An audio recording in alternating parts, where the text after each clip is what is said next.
It's the Friendly Fire Show, episode 165 for the start of December 2020. The last time we did this, the last time that we did this was like the middle of October on the precipice of now current gen, then next gen consoles. But we'll get into that in a second. I'm one of your hosts. I'm Steve from Stevivor.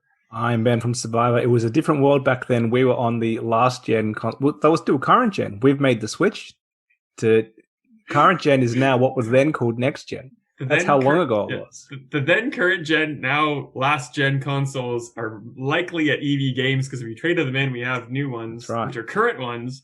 We're not going to talk about consoles so much this time because in between this episode and last episode, we had two amazing episodes recorded with friends of the show and old hosts Gaetano Prestia and Shane Wall, and I'm an idiot and didn't record a single second of like the 2 hours of conversation we had with them. So I'm an idiot. I've apologized immensely to them, and I'm doing it again now. We hope to have them on shortly, and we'll talk about a condensed version of last gen and current gen now. Yeah, Xbox One and Series and PS4 and PS5. Ben, man, like new consoles, I came out of lockdown. You went into lockdown, but then came out of lockdown because it wasn't a real lockdown. Because it was a 3-day lockdown. Yeah, it was tough, man. Let me tell you, 3 days. I had to stay at home. I stayed at home for a fourth day too, just in case, but it was fine as it turns out. Nice. There was a U.S. presidential election. The aforementioned consoles came out. I don't care about any of that because we have too much to kind of get through. That's right. Let's power through. We're doing Review-a-Palooza, and I guess I will start first. I kind of have ordered these in a way that one of us can talk about them, and the other one might be able to chime in if they have played the game since. But I know that I reviewed Watch Dogs Legion, and I don't know if you've played it yet. I played like maybe 4 hours at E3 last year, and I played like 20 minutes since it came out. It is, of the 3 Ubisoft open world games that have come out in as many months, probably the worst, I would say. Okay. If I'm going to put it out there. It's not bad. It's good. The problem, I think, one of the problems is that there are literally 3 giant Ubisoft open world games. And it's like, do you want to commit to all 3 of them? And if you don't, probably leave Legion until last. It's the best of the Watch Dogs games by far, but it's probably like the weakest of the 3 current Ubisoft open world games. It kind of falls flat on the play as anyone mechanic, which if you don't know, you can literally go up to anyone in the world and like scan them and be like, oh, you're a construction worker, or you're a journalist, or you're a sex worker, or you're a painter. That's a word. You're a paintist. And they all have kind of like skills and unique things that make them useful in some missions.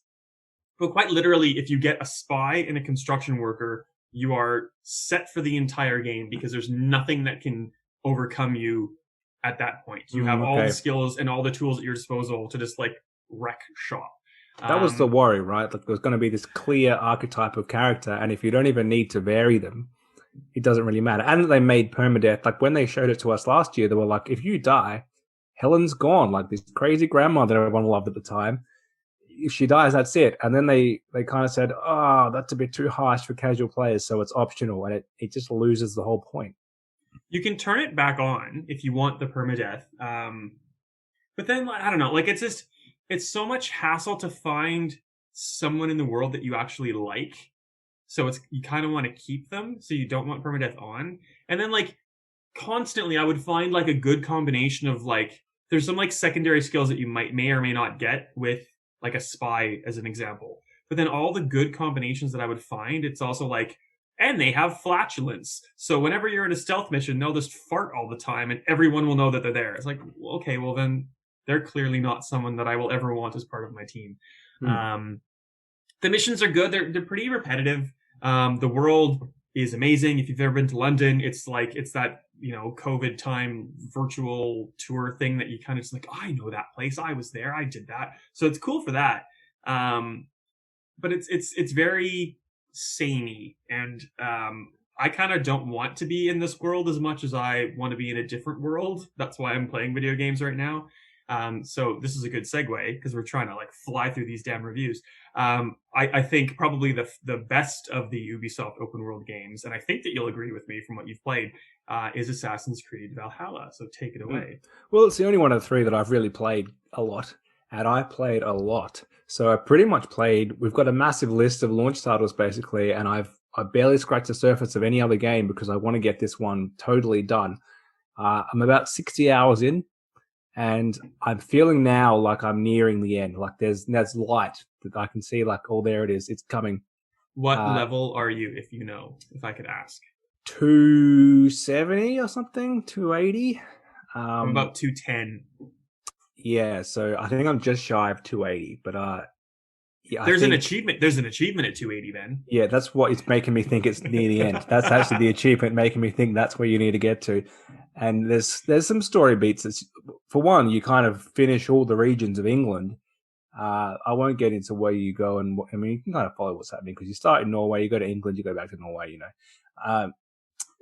But yeah, it's great. It's a bit too long. I wish it was like half this length. So I think Ubisoft at one point said, we realized that Odyssey and Origins were too much at times. And Origins I loved. It's probably my favorite Assassin's Creed game. Odyssey I couldn't get into because it was a year later and I couldn't do it again. So having another gap has helped here. Like I feel like it's different to the other Assassin's Creed being in that Viking era. It works really well. The combat works well. It's brutal. It fits really well. The being an assassin kind of takes a back seat. Like you kind of do no assassinations, and then all of a sudden it's like, oh, this order thing in the side, go kill a couple of them now because we need that for the story. But the rest is totally optional. I like what they've done with mission structure. So they've taken away, these are clearly dud side missions, and here's the main missions. Everything is kind of the same weight.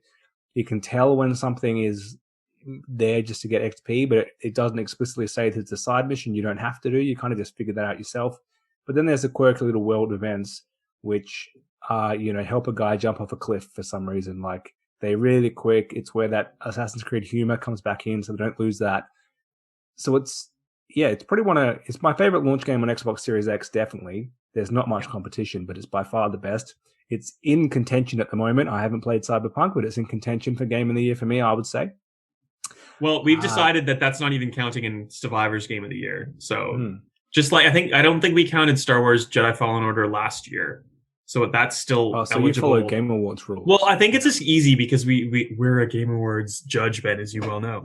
I think it's that thing of like, and also only one person on staff is playing it. I think I'm allowed to say that. It's not me, so we don't know if it's good or not, and I don't want to give it like 10 days to decide if it's good. So yeah, anyway. That's fair.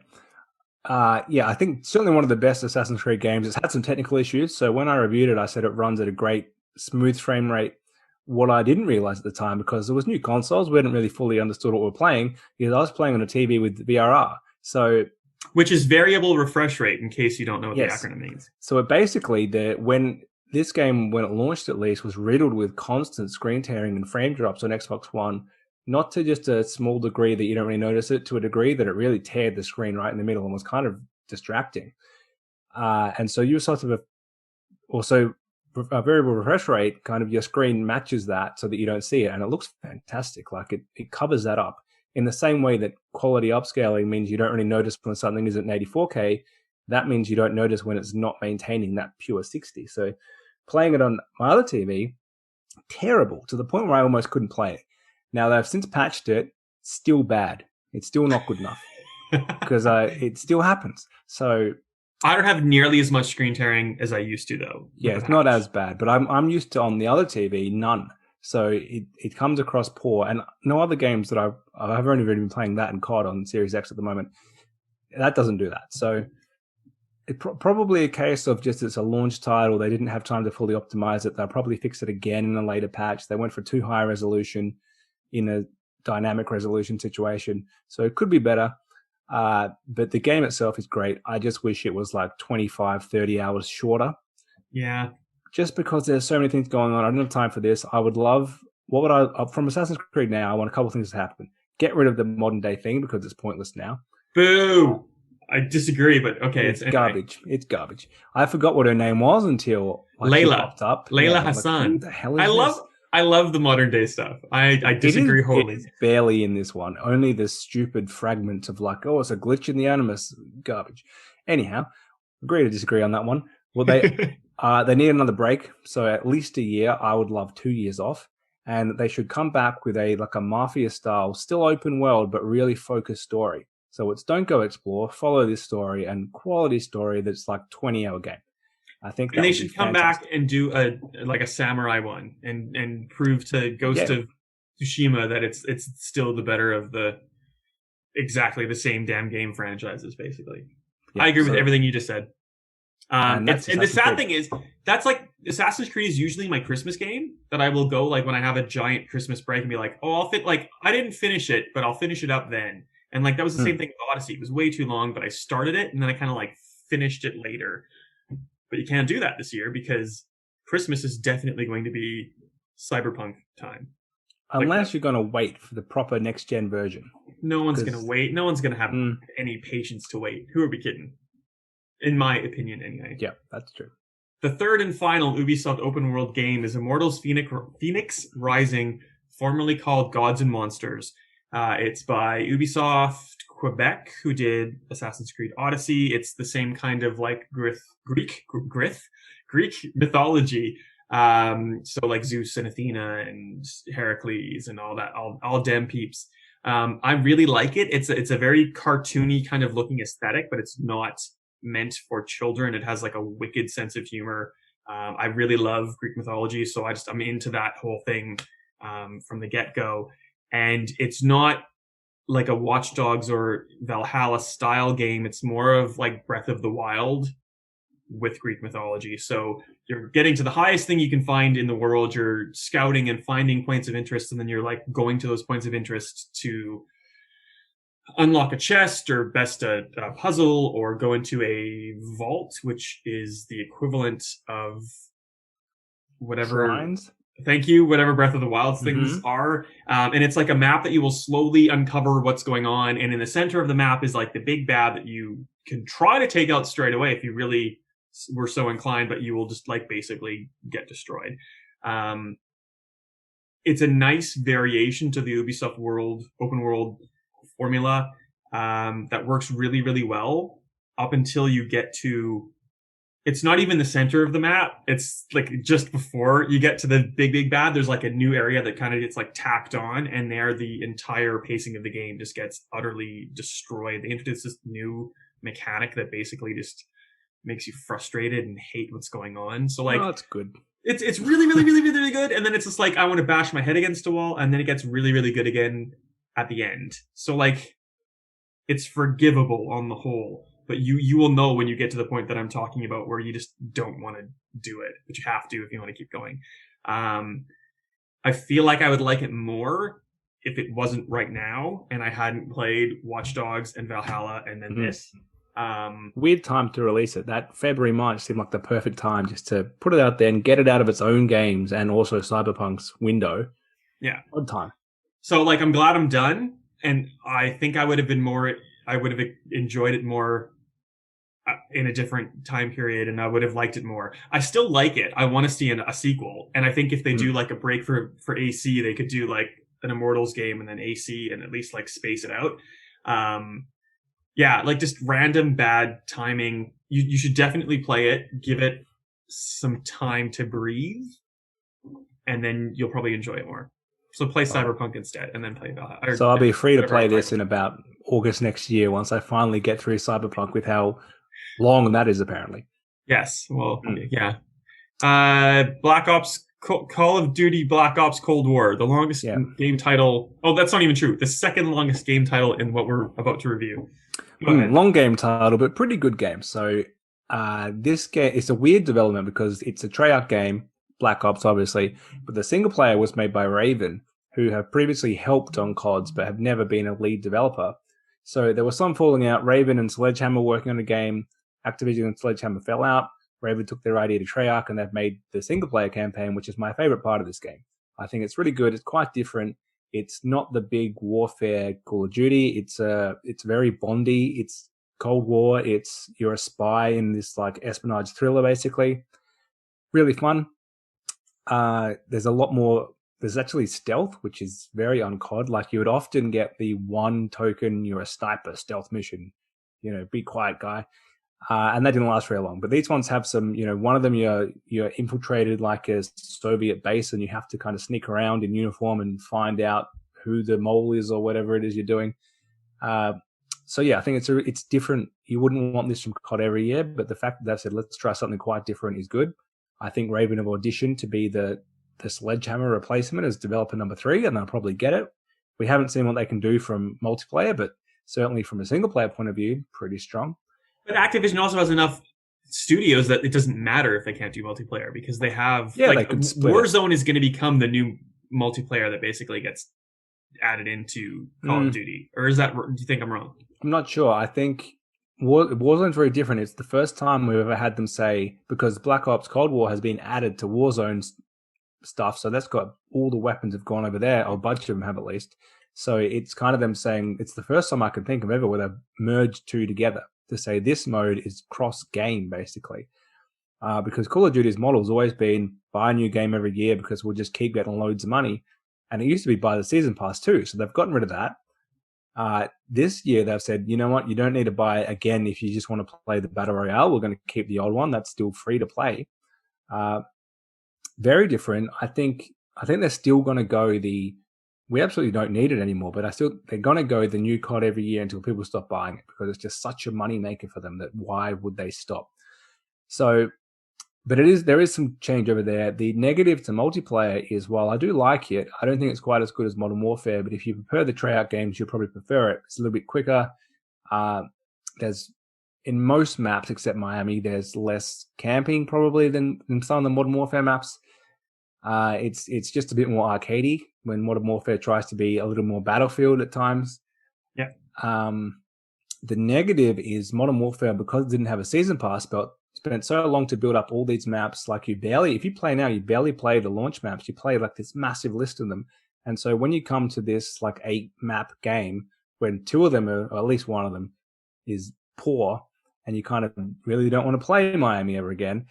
And that's the one that every single like 12-year-old kid that you're playing against picks, though. Some of them are okay. There's no real big standouts that I think are great, but there's no other bad ones besides that one. I like the boat one. It feels lacking in content. Yeah, the boat one's good. The plane warehouse one, I play too much, and I feel like that's overused, but it's okay for objective modes. But yeah, I mean, I think it's good. The next-gen features are actually pretty good. I think they got overlooked by a lot of people because you can choose ray tracing at 60 or 120. And ray tracing, I think, like when you look at Watch Dogs, we kept thinking, oh, it's reflective puddles, to the point where I was thinking, this is not worth it. Just give me the higher frame rate, especially because those puddles are too reflective. I've never seen a puddle like that in my life. COD uses ray tracing for shadows. There's no reflection ray tracing that I could see. And so when you like watch a side-by-side video, you see actually it's the shadow that makes it look real. That's what's making this scene looks next-gen. Like the characters look they look very cross-gen. Add in those super real shadows and it looks amazing. But I would only use that in the campaign because in multiplayer, the 120 mode is like flawless. And that just compares to Assassin's Creed struggling. COD, I think it is at 1080 or 1200p or something, but it runs like a 120 smooth. So yeah, it's just a different level of tweaks. It's probably one of the more next-gen games. You don't realize it's one of the more next-gen games. And yeah, that's COD this year. I haven't played the campaign yet, but I have been saving it until I can enjoy it because it's only like 5 hours. So Raven is like an unsung hero of Activision. They did Marvel Ultimate Alliance 1 and 2, like the really good ones, like way back in the day. But one of my favorite video games ever is Star Trek Voyager Elite Force, which is like a really good Star Trek game, but it's a really good shooter. And it has like, because it's Voyager and there's like the Borg and stuff. So it has like elements of stealth and shooting and stuff. So like when you were saying that, I'm like, oh, I see where this is going. So that was amazing. And then they spawned a sequel and then that kind of just fell off the face of the earth. But like Raven is really, really good at what they do. And they're established and really good. But like I said, like one of the kind of like unsung heroes of Activision, kind of like Beanox. Because if you're not like a Treyarch or a Sledgehammer, or what's the other one, Infinity Ward, even though like it got gutted and then became Infinity Ward again. Like people don't really pay attention to you. Vicarious Visions are another one of those studios. Like there are a lot of really good studios at Activision. You just don't really think about it until it hits you across the face. Anyway, let's move on. Twin Mirror is a game that I played. It's by Don't Nod, who did Tell Me Why and Life is Strange and Life is Strange 2. The best Don't Nod game, though, still by far is The Adventures of Captain Spirit, and it's free. So if you haven't played it, start there. Definitely the weakest Don't Nod game of everything I've just mentioned. For a couple reasons, I guess. The first is that it's not an episodic game. So I'm not sure I like the episodic format as much anymore. It's weird because Tell Me Why was released in 3 episodes, but was released, to me at least, in its entirety. So I played through the entire game being like, why are these things broken up into thirds? Twin Mirror is a really, it's not short, but it's shorter than anything else that's come from Don't Nod. And it's short in a way that, like, the length isn't that bad, but like, I guess in terms of story and engagement, it kind of seems a little bit thin, if that makes sense. And the character is someone who, like, and I am not versed in any of this. I would assume that he is on the spectrum or potentially autistic, but I don't know. But coming off Tell Me Why, where they're like, this is a trans character and here's what you need to know about being a trans character and here's, you know, what they face and like this is their life and this is their plight and you should, you know, like know about this.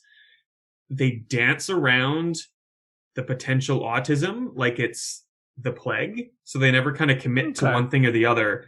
And it's not said like this, but like the big crux of the entire story is that you play as a guy named Sam, who's an investigative journalist. He goes back to his hometown. He's basically been driven out because he's so good at investigating. He found this giant scandal at a local mine, which caused the mine to close. So like half the people that live in this town used to work at that mine and now they don't have a job. So he's kind of like disrupted the entire ecosystem of this little town. What was I saying? God. I summarized the game really well. They were dancing around his autism. Oh yeah. They dance around this autism. He tries to kind of fit into society by making this second persona that only he can see and speak to, like in his brain. And the second persona is basically like, this is how a normal person works and operates, and you should do this. And they don't say normal at all, but like it's very heavily implied that like you're doing it wrong. Here's what you should do instead to fit in. And it's uncomfortable and it's like, it's not right. And basically the entire crux of the game is like picking investigative, analytical mind or fit in and be one of the cool kids kind of mode. So it kind of just falls flat. There's not like an overarching like morality lesson or anything like that. So it's like, it's not bad. It's still good. If you like Don't Nod games, you will like it, but it's the weakest of the bunch. Yeah. I will give it a miss then. Like me and Pikmin 3 Deluxe. Yes. Well, you absolutely could miss this. If you played it 7 years ago, same game with some very minor changes. And when I say same, there's no remastering at all. The depths I go to review for you, Steve, I plugged in my Wii U, then I unplugged it to play the Wii U version for 5 minutes. What a disaster that was. You had to actually use the gamepad, like it won't let you play with the normal controller, and I didn't plug that in because I thought I could just, anyway. So that is why this version's better, because you can just play it with a normal controller. You don't need any add-ons. Same game, though. There's a little prologue added to bring Olimar in, who was the main guy in the first Pikmin, just to kind of tie him in. He's also in Smash Bros., which is why I think they've done that, to be like, hey, guys, this guy in Smash Bros. Was in the game like in 2002, and he was in Pikmin 3 already, but he had like a back role, so they're just kind of giving him a bit more. That's it, basically. It looks I actually thought the Wii U version looked better. Now, I think that is my mind playing tricks on me. I think it's exactly the same. But yeah, they could have touched it up. Like, it looks like a 7-year-old game. It still plays pretty well. Like, it's a great puzzle game, I think. If you're into that type of thing, you really like it. The problem is the people who are into Pikmin have already played Pikmin, and the last one before this one came out in 2004 or 5. on console at least. I think there was a DS one too. So I'm not sure who is buying this. Like, no one is coming into Pikmin 3 Deluxe. Oh, I've never played Pikmin. I think now is the time to start. I think they just kind of lost. Like, yeah, it's a filler title for Nintendo. Like, they had nothing this year. COVID's obviously hurt them a lot more than other developers. When they're releasing here's a couple of emulated Mario games and a Hyrule game, which we didn't make. We outsourced that to someone, and then here's a Wii U game from 7 years ago. And that's their summer lineup. So I don't think that was the plan. I think this was like a July game. You've forgotten about Fitness Boxing 2, Rhythm and Blues. That's not what Have I? That made it. True. Something that is absolutely not that is Spider-Man Miles Morales, which is a PS5 game that became a PS4 and 5 game, which I reviewed mostly on PS4 and then played on PS5 because I could, just for fun. And it doesn't matter if you are one of those people that can't get a PS5 right now because they're out of stock and it's really hard to get. Definitely get Miles Morales on PS4 because you can obviously move it to PS5 when you have the chance. But like it's a beautiful, well-crafted, emotionally poignant, amazing game, regardless of where you play, which is good. It obviously looks a little bit better on PS5, but that's one of those. It's the game on PS5 where you can pick between the ray tracing, 4K 30 frames, or the slightly less resolution 60 frames, and it's Spider-Man. You're swinging through the air. You should try the fancy graphical amazing mode, but you definitely should play it in 60 frames because it's just smooth as silk. It is so good. The thing that Miles Morales did for me though is kind of made me feel like I'm not a crazy fan of the DualSense because I don't want to like get a workout from using the triggers and stuff. And PS4 Miles Morales was fine, and then PS5 Miles Morales is like, it just felt weird to web sling after I'd played like 10 hours of PS4, if that makes sense. But like, if that's the only detractor, whatever. Miles is amazing. Manhattan is the same size as in the original Spider-Man, but like just leaner, and it feels more personable. And they've taken like the top chunk of Harlem and really, they've changed it up for the story, obviously, but they've also changed it up to make it feel more like an actual borough. So if the original Spider-Man on PS4, however many years ago, 3 years ago, felt like a love letter to like the entire island of Manhattan, this feels like a love letter to Harlem, and it also feels like a really tight look at Miles and the people around him who make him Miles, if that makes sense. It's very, very good. It's short, but it's like short in the way that it still feels complete and whole and like worth every minute of your time. And the Ultimate Edition comes with Spider-Man Remastered, and I started playing that again until I could just move my save file from PS4 and get a platinum again. And just like starting to play Spider-Man Remastered again. Congratulations to us both. Playing Spider-Man Remastered again from scratch was kind of garbage because it has like, oh, go up to this building and synchronize this tower so then you can see all the crimes around you, and then go and do all the like there's all this busy work basically. And at the time it felt good and it felt, like gamey and great, but like this seems to be an evolution of how an open world game can work. It kind of drip feeds you content so you have enough to do but you don't feel overwhelmed, and that's something I really, really appreciate. So maybe Ubisoft could play this game and see, you can go shorter and it can be better. Yeah, absolutely. You'll probably finish it in about 6 to 8 hours, and if you do the extra stuff to get 100%, you'll maybe be like 10 to 12. But that's just enough for me at this point. I'm happy with that. I'm happy with that. I do think I've overpaid because I spent $125 on this game, and now that I didn't realize, I thought in the back of my mind maybe I'll play Spider-Man Remastered again one day. I never would have, let's be honest. But you got a platinum. I didn't know when I bought that I was going to be able to move my save over and get the platinum again. So now I definitely won't play it again. There's no reason to. So I've spent $125 on a 7-hour game. If it's great, I'm still okay with that. But I would be cautious, buying these Sony first-party games with that premium. We'll see what what the value does. If it drops in like a year and it's half that, it wouldn't surprise me. Yeah, well, so like I guess the solution to that first problem is if you're not so fussed on a platinum or seeing a game you've already played potentially on PS4 with like ray tracing and stuff. And like let's be honest, most of the city is the same. So it's not like and you're wearing a different suit, but like once you're swinging through the vines, no, swinging between the buildings, like it's the same damn game. So like you don't feel the need to have to buy the full Ultimate Edition to get both. Like you can just buy the one. The story is it's actually really good. So well, I look forward to it. The only reason I haven't played it, two reasons. One, I am saving this is my quick Christmas game, something to just enjoy over a few days. And two, Assassin's Creed is killing me. It's just so long. I don't have time to play another game. So I went to Jotunheim and I'm just like I looked around and I'm like, nah, I'm not abort. I'm just going back to normal England and I'm just gonna keep going with what I'm doing. Yep.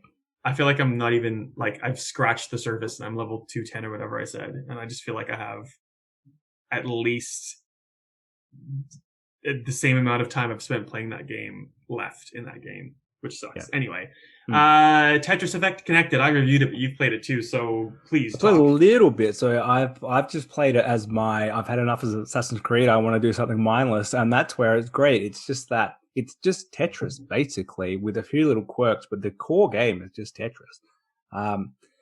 And pretty graphical enhancements like particle effects. So it's like a moody Tetris in that you have like these times where it gets like the game gets vibrant and the music gets real upbeat and it's kind of tense because it gets quick and you're like, oh, like it gets you kind of really active for a Tetris game. And then 2 minutes later, it's all slow and it's smooth tones and there's quiet, like seaside, sound effects. And it's a great, like 15-minute burst game. I wouldn't sit there for hours and play it, but it's it's a great example of quick resume of like, you bring it up, you've got 20 minutes to kill, even less. That's what I've been using it for. You can tell it was made for VR, which is why Xbox didn't get it last year. And this is an old game we should mention. Yeah. It came out on PlayStation and PC and probably everything else 2 years ago. As Tetris Effect and the connected bit is because they've... yes, they called it Tetris Effect Disconnected. Connected will come to other platforms, but it's an exclusive, like a timed exclusive to Series S and X. And the Connected comes from multiplayer modes. Yeah. Which are largely couch multiplayer modes. So we played one of those. We just like Tetris, either co-op or competitive. It was okay. The word connect is weird because it sounds like they're bringing back Connect, but they are not. It's Connect, not Kinect. And I've played it in short bursts too, and I'm shit at Tetris, and my husband is very good at Tetris, so he's playing on like expert mode and just smashing it, and I'm playing on beginner and like scraping by, which isn't a problem until you get to the very last level of the campaign where you have to just get 90 line clears, and I can get to 88. Like I'm not that far. Like clockwork. I get to 88 and then like it gets so fast, like at about 70, but I can like scrounge maybe like 18 of 20 lines and then I can't finish it. It's driving me nuts. So I used to play it in like 15-minute bursts, but now I'm playing it in like hour and a half bursts. So like I have to beat this and I can't. That's the only problem is because you play it as that mindless, I'm just doing it game. When it gets quick on you suddenly, you're not ready to react because it's like, oh, damn it. And then you stuff it up. So that's a problem. We did try to play co-op, but then we moved to Sidebar, the Family Feud game that just came out. Actually pretty good. So if you guys want to challenge us in Family Feud, we're on for a Family Feud. I customized two of the characters and renamed them Matt and Steve. So yes. Oh, there you go.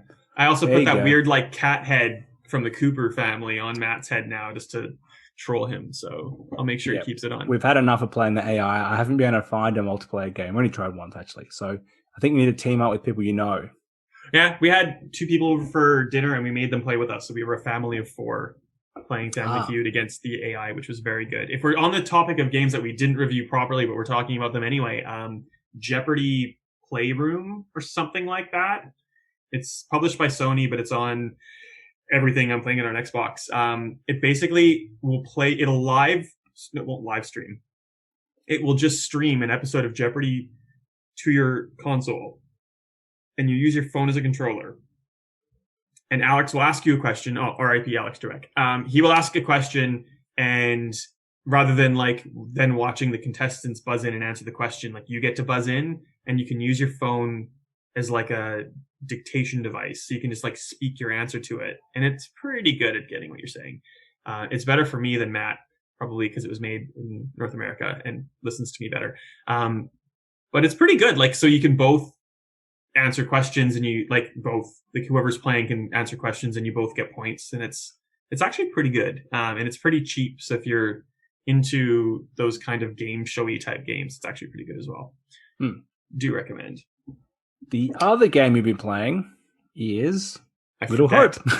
Oh, this one takes the cake for the longest title of any game we've reviewed in this segment. The Dark Pictures anthology Little Hope, which is by Supermassive. They are best known for Until Dawn, which is absolutely, without question, their best game to date.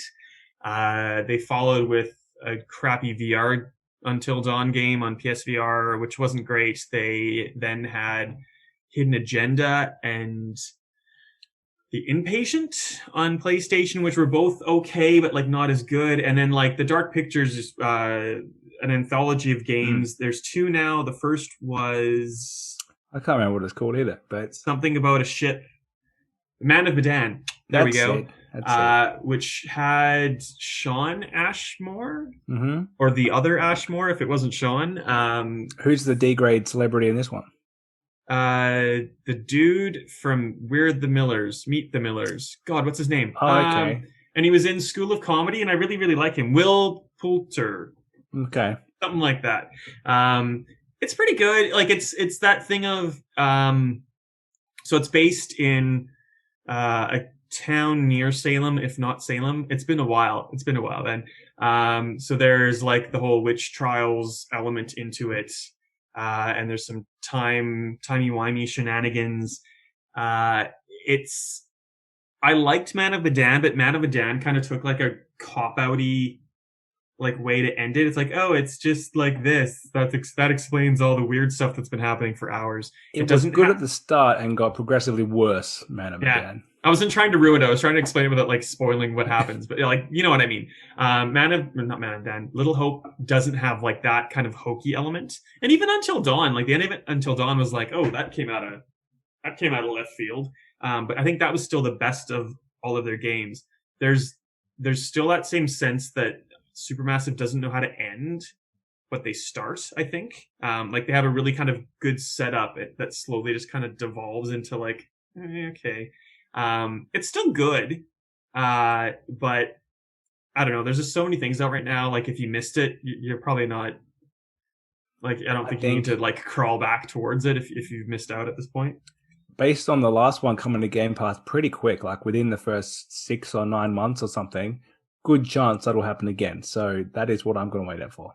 So you reviewed it. I think I took my Xbox with me to Vancouver because I went to the Coalition to do something for Gears, but I had a lot of time to kill. So I played Man of Medan in the hotel room by myself. And I'm like, this is all right. And you reviewed Man of Medan and played it in movie night and said, oh, it's way better in movie night. And I'm like, I should try that sometime. So we played Little Hope in movie night mode. And you're absolutely right. You take a couple characters with how many ever people are playing, and you just kind of like commit to doing the best by those characters.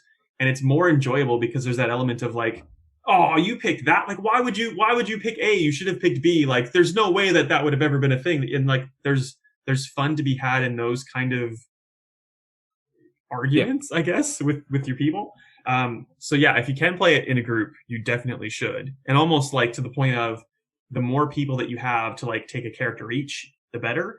The downside, I guess, is that it's not really movie night. It takes longer than a movie night would take. So like you need a 6-7 hour time commitment to do it. You're playing so, like, part of it and then another part next week, basically. Yeah, and then like getting the guy who owns the game not to finish it because you need to just wait and hold. Yeah, well, that's where it works well on Game Pass because you probably won't. You're not that invested. It's just a game which is there. So yeah, that is why I think it will be there pretty soon. Ben, we did it. We got through the reviews. Well, we didn't. So on the website, there's also reviews for Demon's Souls, Hyrule Warriors, Age of Calamity, We refreshed Devil May Cry 5. We refreshed There's Tactics. We reviewed Yakuza Like a Dragon and Dirt 5, and I probably missed some. It's been like 2 months since we've had a podcast. Sorry, You can everybody. go read It's about been those busy. games.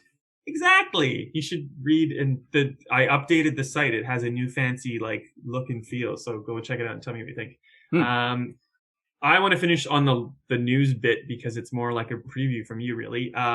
We've already talked about Cyberpunk 2077, which is like the only game of note out in December.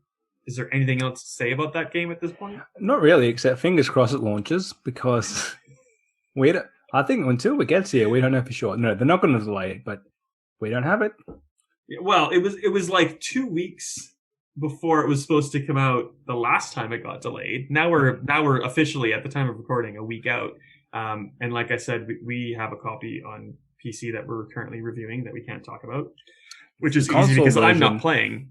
It's the console version I'm interested in because it sounds, I mean, that's the one printed on disc. So it went gold, then it got delayed. Going gold means there's a final version of it, it's printed on disc, ready for sale.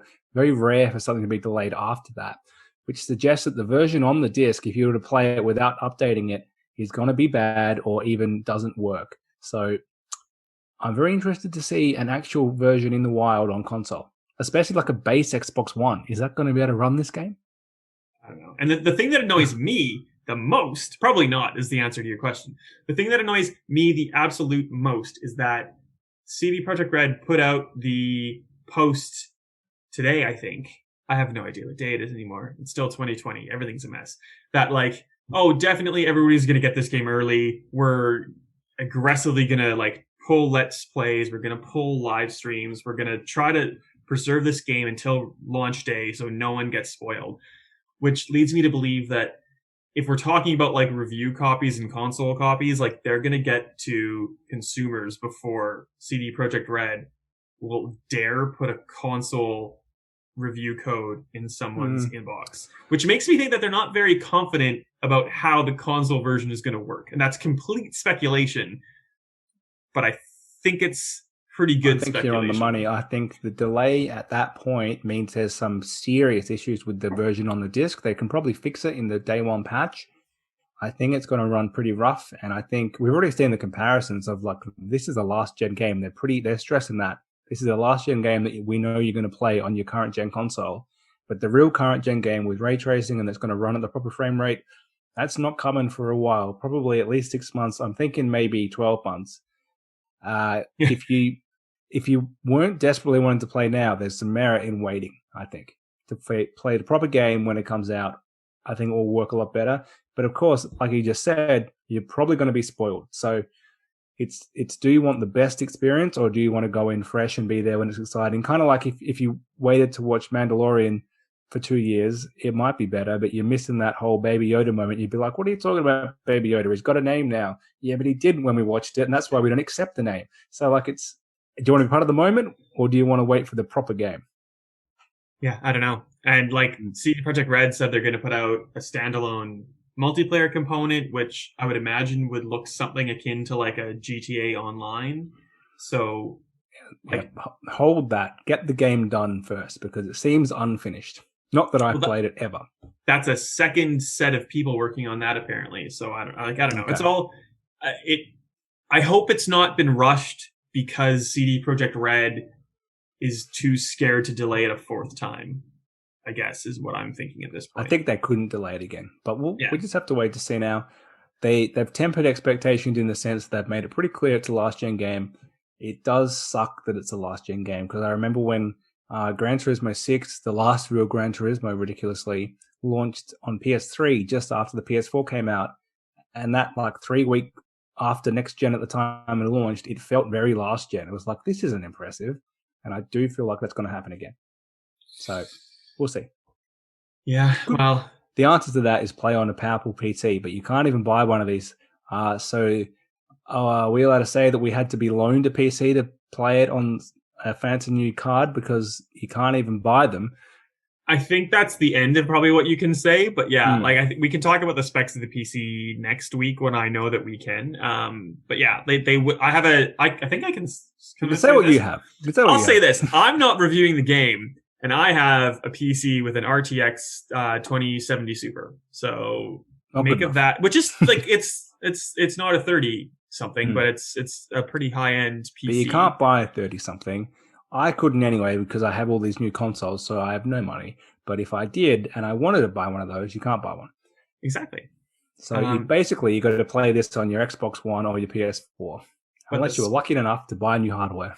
the specs of Cyberpunk 2077 say you don't need anything, at least in my case, beyond a Super 2070. So I don't know either. Like, this could just be making sure people have the like entirely best experience, or it could be symptomatic of something else. And since I haven't played this game, I don't know. I don't have an answer, so I'm not like trying to allude to something. It's stuff that I'm thinking because of the situation, and I definitely know that that's not embargoed because I have no idea what I'm talking about. Nor do I most of the time. Something that I haven't got to try out, but I've been approved for because I just decided to see if I could, is the Australian xCloud preview program. Nope, that's program twice. Which is what countries like Canada and the US and the UK had before xCloud rolled in proper. Those countries have now shifted into the naming convention. These are so stupid. The already through the preview program ones are called xCloud. No, they're not. They're called Xbox Game Pass Cloud Streaming, because that's not a great title. We're not in that. We're in xCloud preview program, which means we have a different set of games to try. It's not on OS at all this time. It's only on Android. You have an Android phone. I haven't used it. This is why you can't play it. I can. It works great. So for all those people complaining about our internet's going to be too shitty, I think a lot of the work is on Microsoft's side. It streams flawlessly. So this whole time, I should note, we've had the feature to stream from your own console to your phone or whatever. This works better than that. It's a more stable connection. Damn. Because I use that and I love that. So well, my test is on 5G, so like away from your house. So like that's, if I'm in my house, I'm probably going to play on my console a little bit, maybe on the couch on this, but not a lot. So that's my comparison, because I think having to upload your own console and then get it to your phone like remotely is much harder than just streaming straight from Microsoft's amazing servers. So that works better. If you're on your home Wi-Fi network, pretty similar. Yeah. So I haven't really, I think my phone was bouncing 4G to 5G, but either way, it was fine. There was never any disruption. It works pretty well. It's not full frame rate. So like for the Horizon 4, I've just gotten used to like a perfect 60 frames 4K on Xbox Series X. And it's probably like a 25, maybe 20, maybe 15 frames. I don't know. It's hard to judge. If I was coming from that last gen mode, which was 30 frames 4K, I may not have noticed as much, but it's certainly a big drop. It's sub 30. I don't know. Maybe it's like, Future Foundry would tell us, but it's probably like 20 or something. Yeah. Not terrible. Fine for a mobile screen, but I wouldn't pick it over my console. But remotely away from home, it's amazing. It looks great. It plays really well. Like, it looks way better than any Switch game. Runs just as good, if not better than any Switch game. The controller clip I do find a bit uncomfortable. And side note, the controller clip I had is for an Xbox One controller. Doesn't fit on an Xbox Series controller. Really? The Moga one? I don't know, but they're different size, the controllers. So they don't fit. JB Hi-Fi, I've looked up the retailers. They're coming soon, the clips that do work. So I actually didn't have a controller that worked because I traded them all in. Well, I've got one. So I had to just do the awkward non-clipped, like playing in it. Prop up the phone. And yeah, because the one that does work that I was using was my Elite Series 2. So that still fits, but that's my main controller. So I don't want to be taking that have to tear it. Yeah. And then the Elite Series 1 doesn't have Bluetooth. So it's anyway.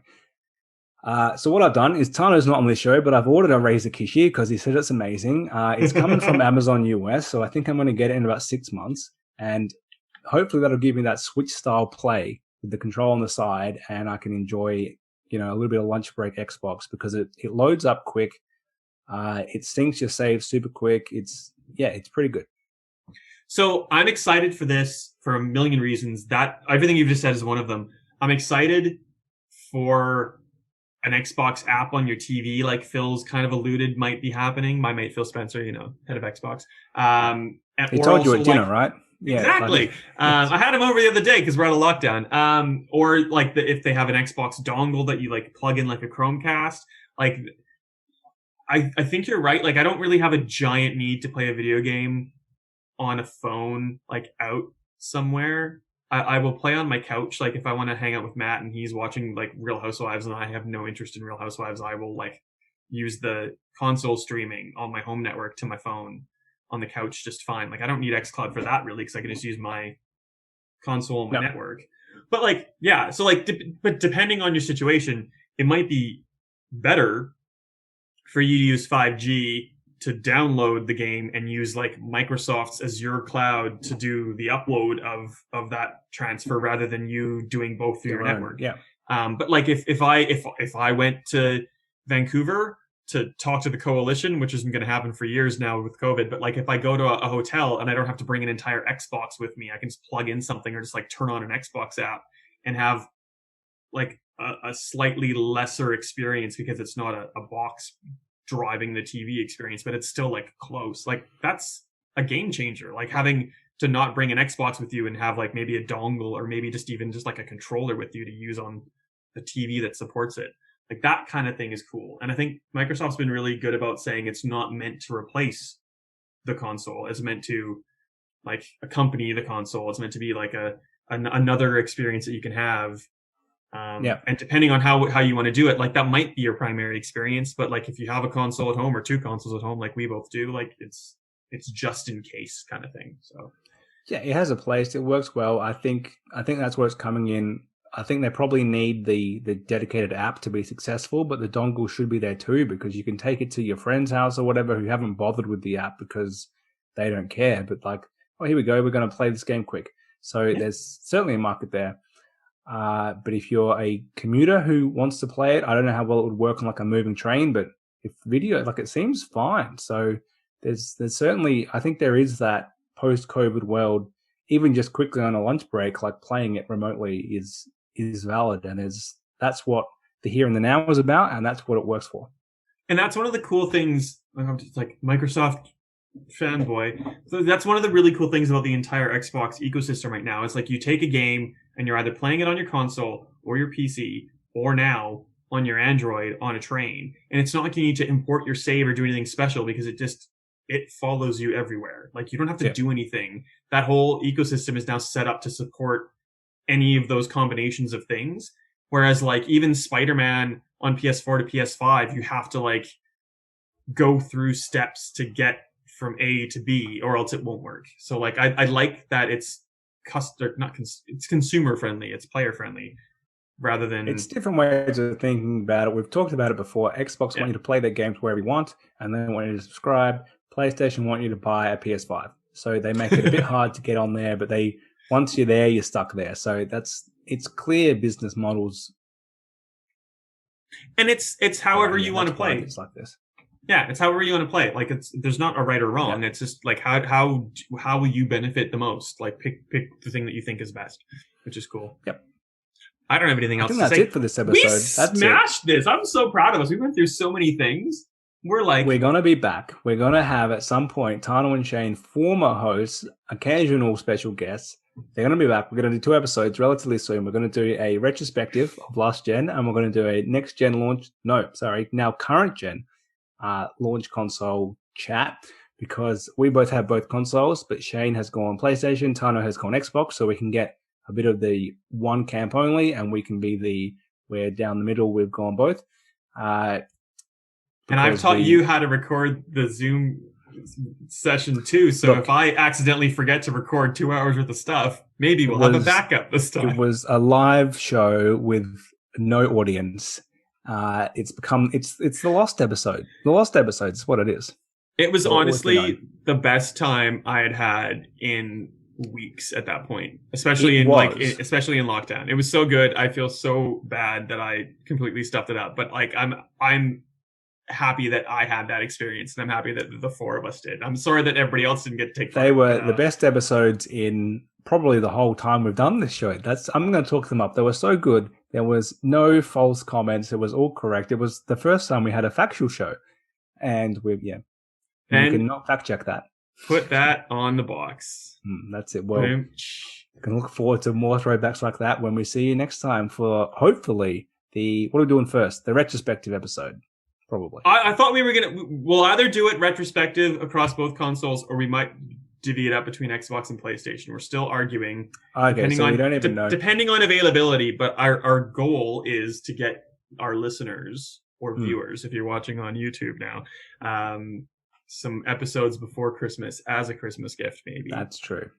So, okay. But don't hold us to that. No, we'll do it. We'll lock it in. Okay.